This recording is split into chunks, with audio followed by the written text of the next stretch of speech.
In this video, I'm going to show you how you can easily turn on or off iMessage on an iPhone.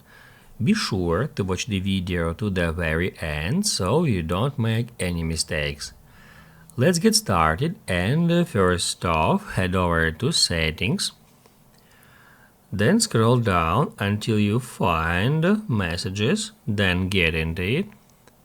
You will be taken to that screen where you can easily find that iMessage feature right over here.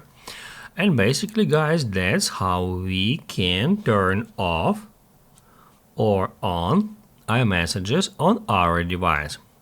Once you turn iMessage on, you will be able to select an address to receive messages and reply from. As you can see now, I got my phone number and email address here, and I can easily, let's say I don't wanna receive messages by my email, so I can just deselect it, and you can easily do so on your device as well. If this video helped you out, don't forget to hit the like button.